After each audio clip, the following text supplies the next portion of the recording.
Hello everyone, আসসালামু আলাইকুম। আশা করি ভালো আছেন। আমিও আল্লাহর রহমতে ভালোই আছি। আমি আপনাদের এবং আমাদের সবার জন্যই গুরুত্বপূর্ণ বিশেষ উপকারের জন্য একটা সুন্দর রেসিপি দেখাচ্ছি। রেসিপিটি হলো কালো জিরা ভর্তা।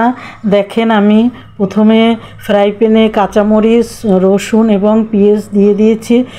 একটু বড় বড় করে মোটা মোটা করেই কেটে দিয়েছি। এখন ফ্রাই প্যানে ভাজতেছি। তারপরে এক চামচ ছোটো করেই স্বাদ মতো লবণ দিয়ে দিচ্ছি। লবণ দিয়ে দেওয়ার পরে একটু হালকা বাদামি কালার করে ভাজতেছি। যখন ভাজা হবে তারপরে আমি আমার হাতের এক মুঠ কালিজিরা, এক মুঠই হবে এখানে দেখাচ্ছি, আমি এক মুঠ কালিজিরা দিয়ে দিচ্ছি। কালিজিরাটা মাঝখানে করে একটু ভাজতেছি। কালো জিরা যেটাকে বলে স্বাস্থ্যের জন্য অনেক ভালো। অনেক আপুরাই কষ্টের জন্য কালো বাটাবাটির ঝামেলা, এজন্য অনেকেই খায় না, কিন্তু আমরা সবাই জানি এটা অনেক উপকারী, ভালো, কিন্তু আমরা জানি কিন্তু মানি না। কিন্তু আজকের পর থেকে আমার এই ভিডিওটা দেখে আমি সহজ পদ্ধতিতে দেখাচ্ছি।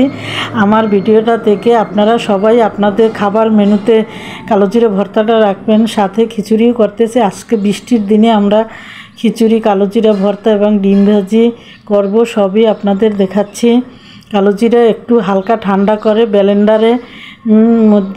ব্লেন্ডারের জারের ভিতরে আমি নিয়ে নিচ্ছি। এখন অল্প একটু পানি দিয়ে দেব। পানি দিয়ে দিচ্ছি। অল্প একটু পানি দেওয়ার পরে ব্লেন্ড করে নেব, যেন বাটাবাটির ঝামেলা না হয়। খুব সহজ পদ্ধতিতে আমি আপনাদের দেখাচ্ছি। আপুরা এভাবে আমার মতো সহজ পদ্ধতিতে প্রতিদিন খাবারের যদি ফ্রিজে এভাবে করে রেখে এক মাসও খেতে পারবেন, কোনো সমস্যা হবে না। স্বাদেও গুণাগুণ থাকবে।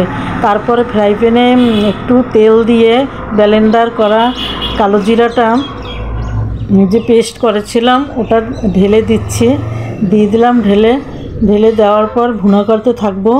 ভুনা হলে হালুয়ার মতো যখন প্যান থেকে উঠে আসবে দেখবেন, তারপরে উঠিয়ে ফেলবেন। এখন আমি ব্লেন্ডারের জারে ভালো করে হাত ঢুকিয়ে সুন্দর করে বের করে নিচ্ছি। বের করা হয় না, তারপরও আরেকটু পানি দিয়ে ব্লেন্ডার ধুয়ে ওটার ভিতরে দিয়ে দিচ্ছি। দিয়ে দেওয়ার পরে এখন ভুনা করতেছি। ভুনা আমার প্রায় হয়ে এসেছে, আর একটু সময় লাগবে। এই হয়েছে। এই হালকা একটু শুকনো হলে আমি ফ্রিজে ঢেলে নিচ্ছি। খেতেও অনেক মজা এবং বেশি হলো স্বাস্থ্যের জন্য উপকারী। এর জন্য এর কালো জিরা ভর্তা শেষ। এখন আমি ডিম ভাজি করব। টমেটো, কাঁচামরিচ ও পেঁয়াজ নিয়েছি, দেখালাম। দুটো ডিম দেখালাম। টমেটো দিয়ে ডিম ভাজি করলে এত মজা লাগে। টমেটো দিয়ে প্রতিদিন আমি টমেটো দিয়ে ডিম ভাজি করি।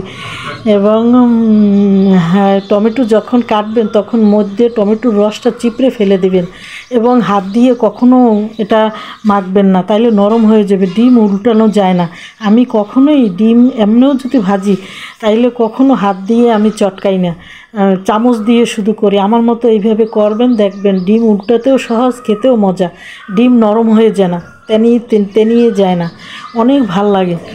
এই চামচ দিয়ে শুধু হালকাভাবে টমেটো, কাঁচামরিচ আর পেঁয়াজ গুলে নিচ্ছি। এখন ফ্রাই প্যানে তেল দিয়ে দিচ্ছি। তেল একটু সামান্য বেশি দেওয়া লাগবে, কারণ ডিমটা ভালোভাবে উল্টানোর জন্য। এখনও আমি চামচ দিয়ে নেড়েচেড়ে নিচ্ছি তেলটা গরম হওয়া পর্যন্ত। খিচুড়িটা মাঝখানে হয়েছে, আমি নেড়ে দিচ্ছি। খিচুড়িটাও সুন্দর হয়েছে। এই বৃষ্টির দিনে আমরা আজকে আমাদের এই সাধারণ মেনু ডিম এখন ঢেলে দিচ্ছি। তেল গরম হয়ে গেছে, এই যে ঢেলে দিচ্ছি। দেওয়ার পরে সুন্দর করে চামচ দিয়ে সব দিকে টমেটোগুলো সুন্দরভাবে আমি বিছিয়ে দিচ্ছি, যেন সমানভাবে সব জায়গায় হয়। এই জন্য ডিম এখন একটু ঢেকে দিলাম হওয়ার জন্য। মিডিয়াম লো আছে, আস্তে আস্তে করে ভাজতে হবে।